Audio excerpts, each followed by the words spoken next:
ఇచ్చినందుకు ప్రతి ఒక్కరికి కృతజ్ఞత తెలియజేస్తున్నాను. సాయికి ఎక్కడున్నా మీ సహకారంతో ఈ రోజు విగ్రహం ఏర్పాటు చేసుకున్నందుకు సాయి శాంతిస్తాడు. ఒక ప్రేమించిన మనిషి దూరం అయితే ఆ బాధ ఎట్లుంటుందో, ఆ నరకం ఎట్లుంటుందో మాటలో చెప్పలేం. అది అనుభవిస్తే కానీ తెలియంది. ఆ అనుభవం ఎవ్వరికీ ఉండొద్దని నేను మనసు కోరుకుంటున్నా. అయితే సాయి తదనంతరం నువ్వు బాధపడక, మేము మీ అన్నలుగా తమ్ముళ్ళుగా మిమ్మల్ని ధైర్యంగా ముందుకు నడిపిస్తామని చెప్పి నాకు నడిపించిన ఎంతోమంది, ప్రోత్సాహాన్ని అందించిన వాళ్ళు ఎంతోమంది ఉన్నారు. వాళ్ళందరికీ కూడా కృతజ్ఞతలు. మీ అందరి ప్రేమాభిమానాల్ని సాయి మీద ఉంచి సాయి ఆశయ సాధనలో నన్ను నడిపిస్తున్నందుకు నేను చేతులెచ్చి జోడిస్తున్నాను. నేను ఈ అమరచింత వాసిని, ఈ అమరచింత బిడ్డనని చెప్తున్నా, ఈ అమరచింత బిడ్డనని గర్వంగా చెప్పుకుంటున్నా. అయితే సాయి తర్వాత నాకు అడుగడుగు నా ప్రతి దారిలో నువ్వు నడువు బిడ్డ నేనున్నానని చెప్పేసి సొంత అన్నలా సహకరించిన హరీష్ అన్నకు ప్రత్యేకంగా ధన్యవాదాలు తెలియజేసుకుంటున్నా. ఈ రోజు హరీష్ అన్న అమరచింతకు వచ్చినందుకు అది విగ్రహం అయినప్పటికీ కూడా మా అన్న నా కోసం నా ఊరికి వచ్చిండని సాయి చంద్ ఖచ్చితంగా కన్నీళ్లు పెట్టుంటదో, అది ఆనంద బాష్పాలతో కన్నీళ్లు పెట్టుంటాడు. ఎందుకంటే కన్నీరు ఎక్కడుంటే తన్నీరు అక్కడ ఉంటాడు. అది నాయకుడైనా సాధారణ కార్యకర్త అయినా ఎవరైనా సరే వాళ్ళ కుటుంబాల్లో కష్టం వచ్చిందంటే అక్కడ హరీష్ అన్న ఉంటాడు. మొట్టమొదట సాయి చంద్కి అలా జరిగినప్పుడు హాస్పిటల్కి వచ్చి కేర్ హాస్పిటల్కి వచ్చినప్పుడు హరీష్ అన్న బాధపడింది, ఏడ్చింది. ఎప్పుడు తలుచుకున్నా కూడా మా గుండెలు బరువెక్కి, ఇక ఆ సందర్భాన్ని గురించి మేము గుర్తు చేసుకుంటే ఆ బాధ వర్ణించడం అనేది వర్ణనాతీతం. అది ఎప్పటికీ మేము మర్చిపోలేము. ఆ విషాదం అనేది మా జీవితాల్లో మాకు సహకరించిన, మొదటి నుంచి కూడా మాకు సహకరిస్తున్న ఒక పెద్ద దిక్కులా ఉన్న కేసీఆర్ గారికి, కేటీఆర్ అన్నకి, మరియు మిగతా మంత్రులందరికీ, మిగతా ప్రజాప్రతినిధులందరికీ, ముఖ్యంగా సాయి చంద్ చనిపోయినప్పటి నుంచి ఈ రోజు వరకు నాకు సహకరించిన ప్రతి ఒక్కరికి పేరు పేరున. ఎందుకు ఆ విగ్రహం ఊరి మధ్యలో బస్టాండ్ దగ్గర రోడ్డు మీద పెట్టానంటే సాయి చంద్ చరిత్రను ప్రతి ఒక్కరు తెలుసుకోవాలి.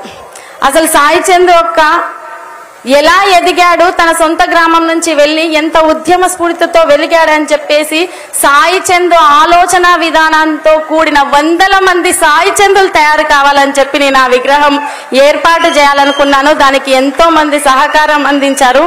అందరికీ ధన్యవాదాలు. ఇక్కడ నాకు సహకారం అందించిన మీడియా మిత్రులకు, కళాకారులకు, ఈ గ్రామంలో ఉన్న ప్రతి ఒక్కరికి, తెలంగాణ వ్యాప్తంగా సాయిని అభిమానించి నన్ను ప్రోత్సహిస్తూ నన్ను ముందుకు నడిపిస్తున్న ప్రతి ఒక్కరికి పేరు పేరున ధన్యవాదాలు తెలియజేస్తున్నాను. మాకు వాలంటీర్గా పనిచేసిన వాళ్ళు, నాకు ఎంబడి ఉండి నెల రోజులుగా ఈ కార్యక్రమానికి సహకరించిన నా టీం సభ్యులందరికీ పేరు పేరున ధన్యవాదాలు తెలియజేస్తూ ఇప్పుడు మన ముఖ్య అతిథి అయినటువంటి హరీష్ అన్నను మాట్లాడాల్సిందిగా కోరుతున్నాను.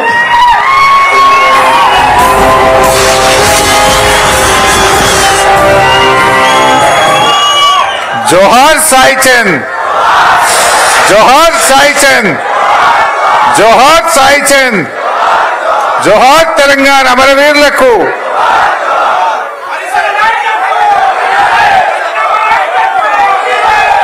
సభాధ్యక్షత వహిస్తున్న సోదరిమణి సాయి చంద్ సతీమణి రజనీ సాయి చంద్ గారికి, గౌరవ మాజీ మంత్రివర్యులు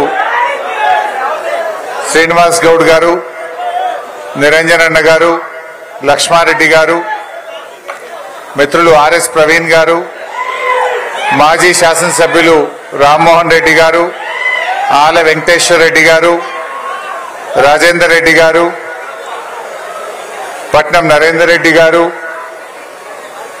సునీత మహేందర్ రెడ్డి గారు, జైపాల్ యాదవ్ గారు, కార్పొరేషన్ చైర్మన్లు ఎర్రోల శ్రీనివాస్ గారు, శాసన మండలి సభ్యులు నవీన్ రెడ్డి గారు, వాలియానాయక్ గారు, మరియు వేదిక మీద ఉన్న చాలా మంది పెద్దలు, ముఖ్యంగా సాయి చంద్ అభిమానులు, కుటుంబ సభ్యులు, మీడియా మిత్రులు, అమరచింత అక్కా చెల్లెళ్లకు, అన్నదమ్ములకు, రాష్ట్ర వ్యాప్తంగా తరలి వచ్చిన సాయి చంద్ అభిమానులకు హృదయపూర్వకంగా శిరస్సు వంచి నమస్కారం తెలియజేస్తా ఉన్నా.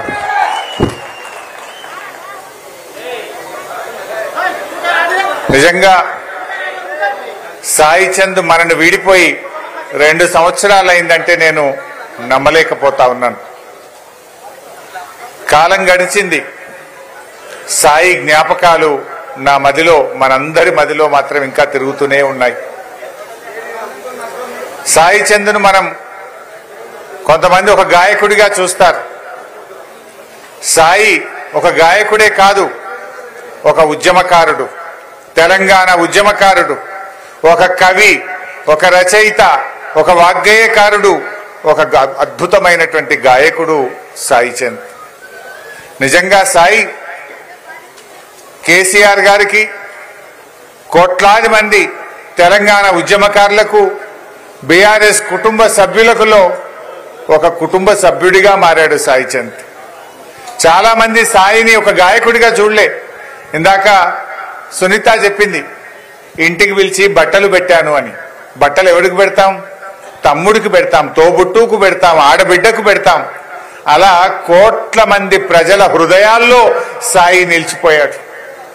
నిజంగా సాయి లేడంటే ఈరోజు నాకు చాలా బాధగా, నమ్మలేనటువంటి పరిస్థితుల్లో ఉన్నాను. సాయి చంద్ ఒక్కొక్క మాట ఒక తూటాలా పేలుతుండే, ఒక్కొక్క పాట ఒక తూటాలా పేలుతుండే. అది ఏ పాట అయినా సరే, అమరుల గురించి పాడిన రాతి బొమ్మల్లో కొలువైన శివుడా పాట అయితేనేమి, డాక్టర్ బాబాసాహెబ్ అంబేద్కర్ గురించి పాడిన పాట అయితేమి, పాట ఏదైనా గుండెను సముద్రం చేయగలిగిన శక్తి ఒక్క సాయికే సొంతం. ఆ రాతి బొమ్మల్లో కొలువైన శివుడా అనే పాట ఒక్కసారి కాదు, సాయి ఎన్నిసార్లు పాడితే అన్నిసార్లు నా కళ్ళల్లో నీళ్లు తిరిగేది. దుఃఖాన్ని ఆపుకోలేకపోయేవాడిని, అందులో లీనమైపోయి పాడేవాడు. ఆ పాట పాడుతుంటే అసలు కళ్ళల్లో నీళ్లు పెట్టని వాళ్ళు లేరు. నేనైతే ఎన్నిసార్లు కళ్ళల్లో నీళ్లు పెట్టుకున్నాను. డాక్టర్ బాబాసాహెబ్ అంబేద్కర్ మీద ఇందాక మిత్రుడు ప్రవీణ్ గారు చెప్పినట్టు ఆ పాట కూడా కళ్ళల్లో నీళ్లు తెప్పిస్తుంది. నిజంగా ఇలాంటి సమాజం ఉండేనా అనిపించేది. ప్రతి మనిషి ఆ పాట వింటే ఆ మనిషిలో మార్పు వస్తుంది. అంత గొప్పగా, అంటే కళ్ళకు కట్టినట్టుగా సాయి చెప్పేవాడు. సాయి ఉద్యమంలో కూడా, తెలంగాణ ఉద్యమంలో మీ అందరికి తెలిసే ఉంటది కానీ 3 సార్లు చెర్లపల్లి జైలుకు పోయాడు.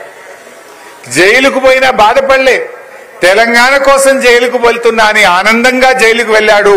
సగర్వంగా జైల్లో నుంచి బయటకు వచ్చాడు. జై తెలంగాణ అన్నాడు. ఎన్నో ప్రలోభాలు పెట్టారు. ఆనాటి సమైక్య పాలకులు సాయికి ఎన్నెన్నో ఆఫర్లు ఇచ్చారు. ఏ దానికి